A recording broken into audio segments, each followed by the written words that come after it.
Good morning guys, maglakad-lakad muna tayo dito sa aming lugar para makita nyo naman yung lugar namin, lalo na pag umaga. Ngayon ay alas 6 ng umaga, medyo exercise muna yung ating paglalakad. Samahan nyo ako at titingnan natin yung mga lugar dito sa amin. At ito yung paligid sa lugar namin. Ayan, dito kung yan naglalakad. Ayan yung kalye namin. Ayan, ito. Dito tayo sa malapad na kalsada. Ganito rito sa amin sa Quezon City. Ito yung tahimik na lugar pagdating ng umaga kasi ang mga tao dito siyempre tulog pa, hindi pa gising, at yung iba naman may mga pasok kaya maaga silang gumigising para magtrabaho. Ayan, lumabas na yung sikat ng araw. Lakad lang tayo. Ayan.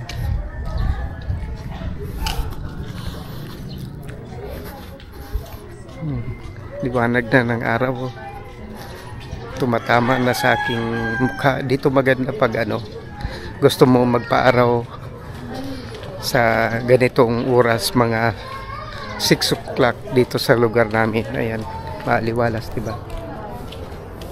Ganda ng panahon at tahimik ang lugar namin. Marami lang mga sasakyan na nakapark sa paligid. So dito muna tayo sa gilid kasi may sasakyan.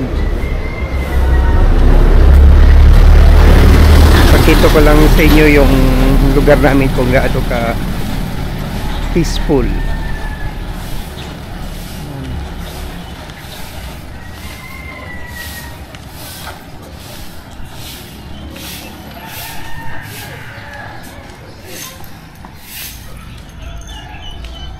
May mga aso pa.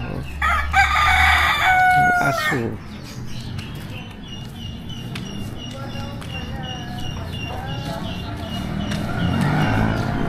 So, ganito lang ginagawa ko guys pag walang pasok sa opisina pag umaga, para ma-exercise. Lakad ako ng lakad dito sa lugar namin, mga kalahating oras para ka na rin nag-exercise sa araw-araw.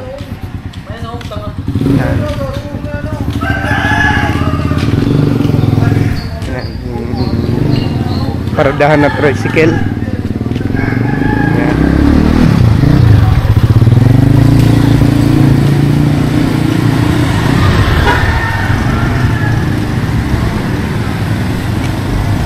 Maraming mga motor dito, mga pumapasok sa trabaho.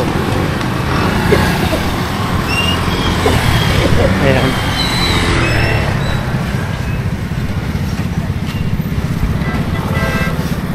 Ayan, hindi yun.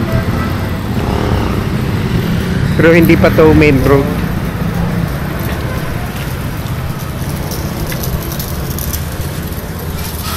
Yung kalsada na ito guys, pag diretso mo, tagos ng palengke. Maraming mga nagmumotor dito. Ito kasi yung pinakamagandang service para mabilis ka makarating, walang hassle. Dito sa Metro Manila ay ang motor. Kumaan yung basurahan. Kaya pag may service kang motor dito sa Metro Manila, mas maganda kasi may estimate mo yung yung oras ng alis mo at yung dating mo pag may service ka na motor. Kasi minsan pag nagko-commute ka, matraffic sa Metro Manila, kailangan mong maaga gumising para hindi ka mahirapan sumakay kasi pag medyo tinanghali ka na sa dami ng pumapasok ng mga nagtatrabaho. So ano yan sa mga sasakyan, talagang pabilisan kasi mag-uunahan yan kung sino yung nang makasakay. Buti lang dito may libreng sakay ng Quezon City, kaya marami ring taong nakakatipid sa kanilang pamasahe kasi may libreng sakay.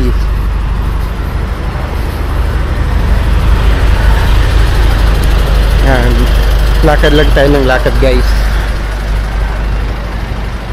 Isa yan sa pinakamagandang exercise pag umaga, yung naglalakad ka. Maaga pa kasi kaya yung mga sasakyan marami pa dito sa gilid. Ganito to pag walang mga biyahe yung mga sasakyan.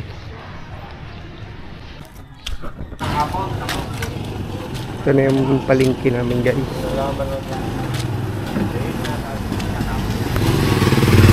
Maraming mga paninda yan. Pero ano pa lang to, mga kariton yan. Ayan.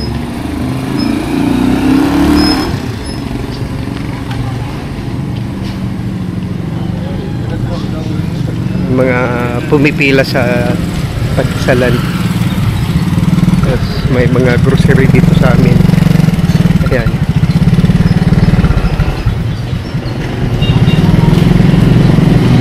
May mga tindahan dito. Ayan, mga karne,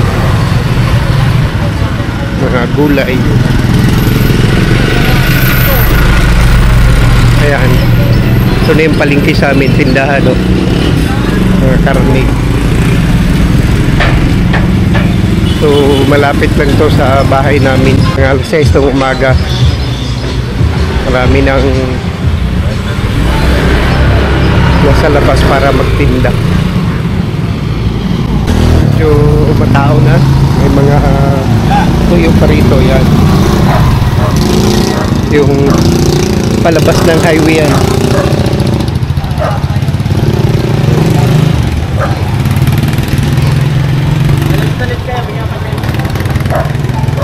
Yan mga tindahan ng karne, manok, isda. Ayan, mga karne, isda, may itlogan pa, may bakery, yan, may prutas.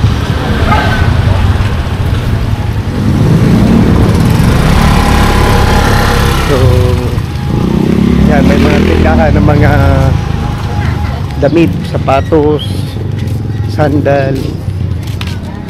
Yan, mga tindahan. So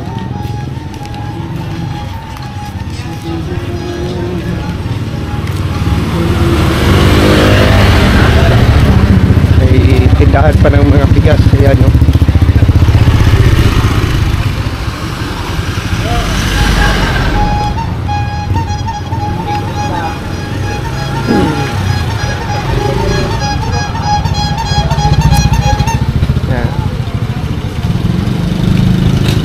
Tindahan ng itlog, tuyo, yan.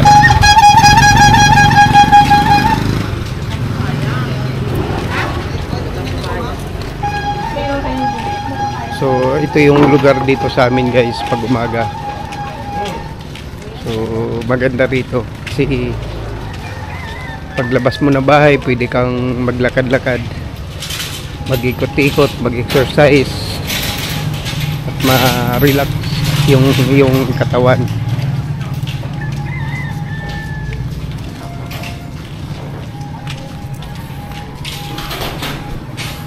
So nakita nyo na yung aming guys, lugar. Ayan pa yung mga tindahan, no? Ayan. Tapos dito, ayan, tindahan. Ayan, tindahan. Meron ding grocery rito sa lugar namin. Dito ako madalas bumibili. Yan yung Campo Mart grocery.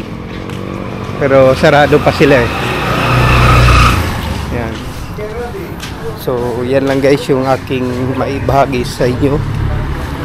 Tuwing wala akong pasok sa trabaho at sa butihan, so ganitong ginagawa ko pag umaga, naglalakad para ma-exercise. Thank you and magandang umaga.